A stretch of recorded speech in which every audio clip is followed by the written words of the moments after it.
यार आप अपनी क्रिकेट से सियासत को हटा दो प्लीज। दूसरा ये एक्स्ट्रा प्रेशर आप डालते हो अपने प्लेयर्स पे।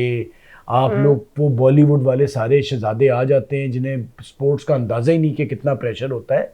उनको जरा सुकून से आप खेलने दें। आप वही आप तो मवाजना लगाएं 1983 में कितना हंसता खेलते इंडिया वर्ल्ड कप जीता था।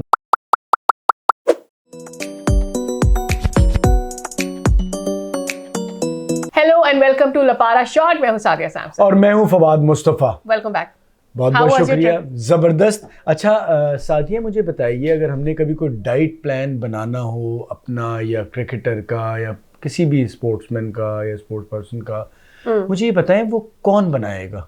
न्यूट्रिशनिस्ट बनाएगा, कोच बनाएगा, मेंटोर बनाएगा, जो भी कोच कर रहा होगा उसकी फिटनेस फिटनेस से काम करें यार।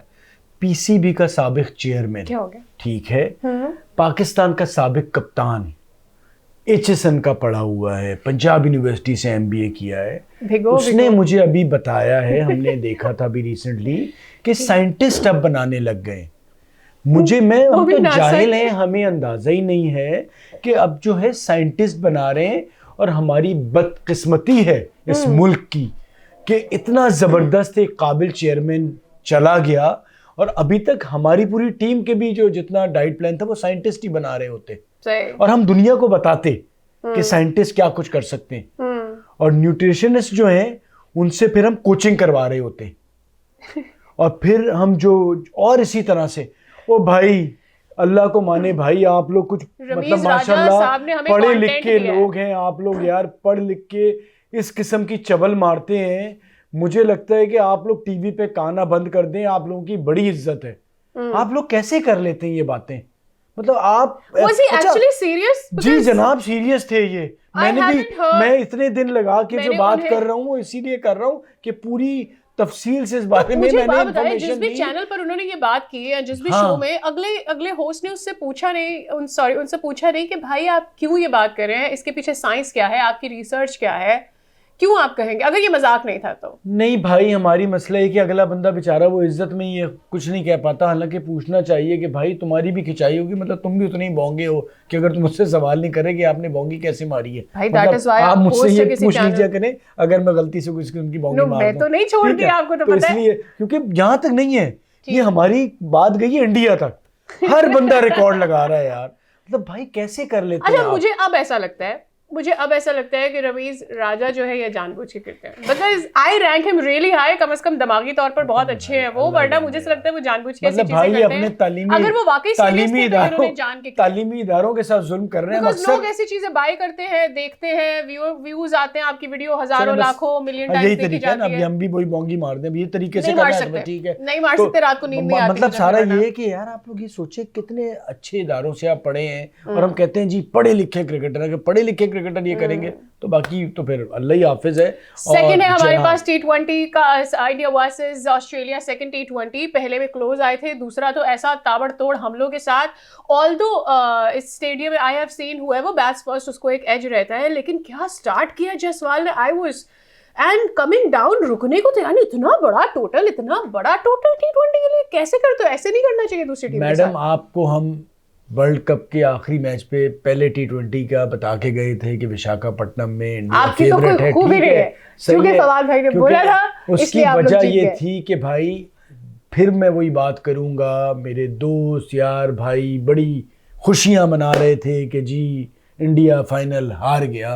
और नहीं कोई भी नहीं, ओवरऑल देखिए हम मीम देख रहा था मैं, खास टाइप ऑफ पीपल होते हैं जो ये बातें करते हैं कि इंडिया हार गया तो इसलिए हमें खुशी है। देखिए बाज़ वक़्त ये मैं ट्विटर पे भी देख रहा था, वो भाई आप अपनी क्रिकेट को बेहतर करो, आपने बेहतर करना है, आप उनकी बेंच देख लो कितनी स्ट्रॉन्ग है। वो उधर से हारे हैं, उन्होंने अपनी एक टीम खिलाई जिसमें बच्चे सारे खेल रहे हैं। साथ साथ इंडियन दोस्तों को भी मैं बताना चाहूँगा कि कुछ जगहों पे मैंने देखा कि बहुत बुरी ज़बान इस्तेमाल की गई और बहुत से ऐसे कोच आ गए जो बता रहे थे रोहित को यूँ नहीं करना चाहिए था, इसको ये नहीं करना चाहिए था।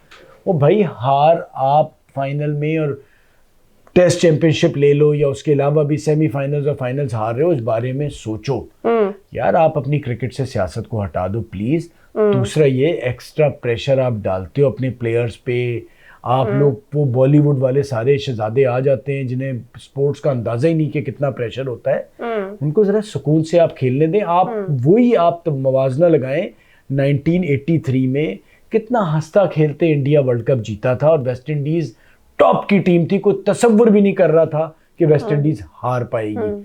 इसी किस्म मेरे ख्याल में प्रेज करना चाहिए पैट कमिंस को, जिस तरह से गेम प्लान उसने किया, उसने बहुत फंसा के रखा इंडियन बैट्समैन को। आई मीन कभी जरूरी नहीं है कि आपकी खामी होती है, कभी क्या होता है कि आप दूसरे की बहुत अच्छी चीज होती है, आप थोड़ा सा एक्सपोज हो जाते हैं, आप अपनी गलतियों पर काबू पाते नहीं है और मैच से आप आउट हो जाते हैं। इसी किस्म की चीजें आपको सोचनी पड़ेंगी अगर आपने आईसीसी के इवेंट्स जीतने हैं।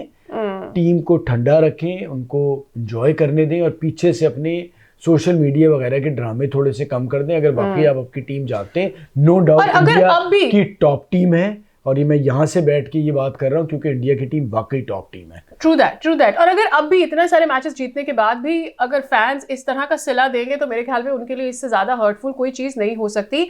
दूसरी चीज ये है कि यार अपनी बेंच को वापस बार बार आप देखें कि आपके प्लेयर्स आप कितने डोमेस्टिक से, आई मीन सिर्फ जसवाल को देख लो, मुंबई से, इवन रांची ट्रॉफी में उसने कैसा परफॉर्म किया। और उसी सिस्टम से मैं सिस्टम से आऊंगा इमाद साहब की रिटायरमेंट पे। बिल्कुल, इमाद ने रिटायरमेंट ली और ये मेरे ख्याल से पहला कतरा है अगर आपने होश के नाखून नहीं लिए। उसकी वजह यह है कि अब आप अगर एनओसी नहीं देंगे प्लेयर्स को, आप रोकेंगे, उनसे बात नहीं करेंगे। किसी भी क्रिकेटर की एक मैक्सिमम एज 40 साल होती है जिस तक वो खेलता है, ठीक है जी, और सब पैसे कमाना चाहते हैं।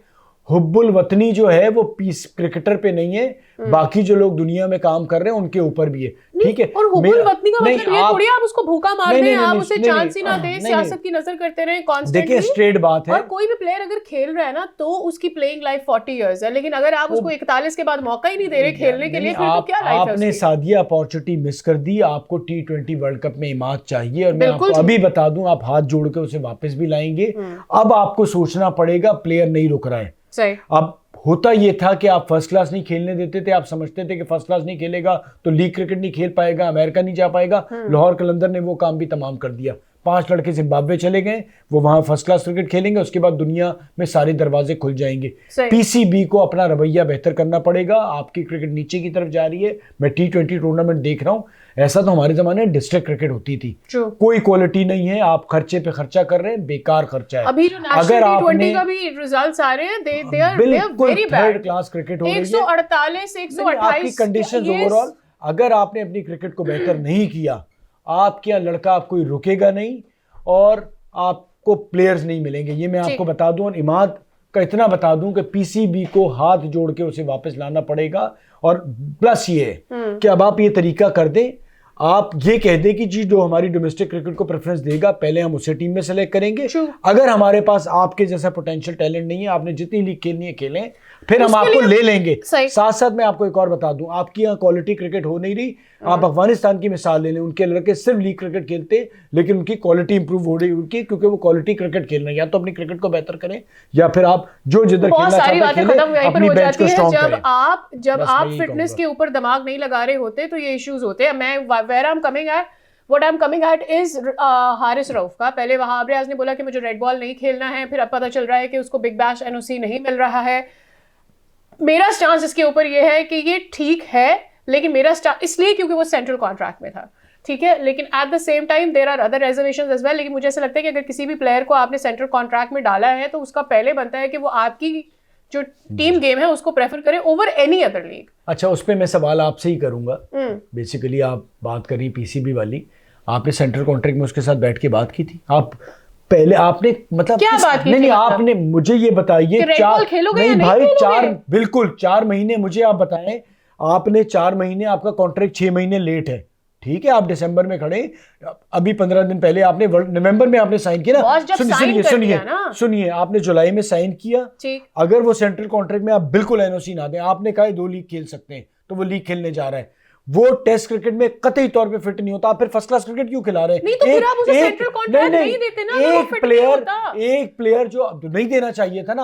आपकी बात ये कि एक प्लेयर आपका फर्स्ट क्लास क्रिकेट खेलता ही नहीं है, 1.5 दिन में टेस्ट मैच खेल के खत्म हो जाता है, आप किस बेसिस पे खिला रहे हैं उसे? सवाल पहले ये बनता है कि फर्स्ट क्लास उसकी जगह ही नहीं बनती टेस्ट क्रिकेट में। आप कह रहे हैं जी मैं उससे बात कर रहा था, आपके मुताबिक वर्कलोड लिखेंगे, उसकी वजह ये है, वजह ये कि आपने बैकअप तैयार नहीं किया है, आपने डोमेस्टिक क्रिकेट पे काम नहीं, अब आपके प्लेयर नहीं मिल रहे। जब आपको प्लेयर नहीं मिल रहे तो आप इस किस्म की चीजें कर रहे हैं, और अब आप उसको एनओसी लेट करने में और बेहूदगी कर रहे हैं। कल को कहे ये लो जी सेंट्रल कॉन्ट्रैक्ट मैं रिटायरमेंट लेता हूं, नहीं आपके साथ काम कर रहा, क्या करोगे? कुछ भी नहीं आपके पास प्लेयर नहीं है, आप ये तसव्वुर नहीं कर रहे। अब आपने एक मैनेजर लगा दिए नवीद अकरम चीमा साहब। Haris Rauf come forward and respond to what Wahab Riaz has, मतलब जो भी उसने एलिगेशंस लगाए हैं। रहा ना, मैं एक मिसाल दे, नवीद अकरम चीमा साहब का क्या काम है? दुनिया आगे जा रही है, आप एक 1980 के ब्यूरोक्रेट्स को लगा रहे हैं जिन्हें पता ही नहीं टीम को चलाया क्या जाता है। वो भाई यंगस्टर्स को लेके आए, अब कोई जॉब अब है भी नहीं है। अभी उसमें अभी वो नाराज हो गए, उनका नाम ऊपर नीचे कर दिया था कि जी मेरा दूसरे नंबर पे नाम लिख दिया, मुझसे बात नहीं कराई जा रही। वो भाई ये चीफ सेक्रेटरी है, इनका कोई काम नहीं क्रिकेट में।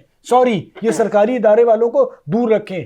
देखिए फवाद भाई, जब तक हम बहुत सारी बातें इकट्ठी करेंगे ना तो किसी को कुछ भी समझ है। स्पेसिफिकली वन थिंग फर्स्ट, आपको डोमेस्टिक अपना ठीक करना पड़ेगा। जिन लोगों के साथ आप सेंट्रल कॉन्ट्रैक्ट डाल रहे हैं, आप उनको किस किस्म के क्रिकेट खेलना चाहते हैं ये आपको उन्हें पहले डिफाइन करना पड़ेगा। तीसरी चीज ये है कि अगर आप कोई भी बात आकर, जैसे वहाब रियाज ने की, उस तरह की बात पहले तो उसे नहीं करनी चाहिए थी, और अगर उस तरह की बात उसने की है तो इसका रिस्पांस हारिस रऊफ को देना चाहिए था मेरे ख्याल में। अदरवाइज कॉन्ट्रैक्ट के बेसिस में मोस्ट प्रॉब्ली दे नहीं सकते, फिर वो एक मसला पड़ जाता है। तो वो खामोश रह के उसने काम कर दिया, बाकी उन्हें अपने अपने हिसाब से दे दिया। और साथ साथ बात ये होगी कि वहाब ने और इन लोगों ने भी एक तरह से रेड बॉल क्रिकेट छोड़ दी थी, ठीक है। तो बात सारी ये आती है कि इन लोगों को भी अंदाजा है कि गेम हो क्या रही, लेकिन अब आपने दूसरी कैप पहन ली है, अब आप टेबल की दूसरी तरफ चले गए। So you agree Wahab Riaz को ये बोलना चाहिए था, नहीं बोलना चाहिए था? He should have come up and said all this what he had to say। Pressure में आके जो उसने बोला कि हारिस रऊफ को मना कर दिया। मेरा तो पहले सवाल है उसकी जगह ही नहीं बनती हारिस की टेस्ट टीम में, ठीक है मेरा सवाल। लेकिन आपके पास बेंच पे कोई प्लेयर नहीं है, और साथ साथ रिकी पॉन्टिंग ने जो बात की है कि this is the worst attack that they are going to be coming with, will see. उसने बोल दिया है, कह रहा है ये सारे डोमेस्टिक बड़ी क्रिकेट खेल के जा रहे हैं। खुर्रम शहजाद तो मुझे बहुत इंप्रेसिव लगता है। लेट्स सी क्या होता है, बहुत मुश्किल टूर है।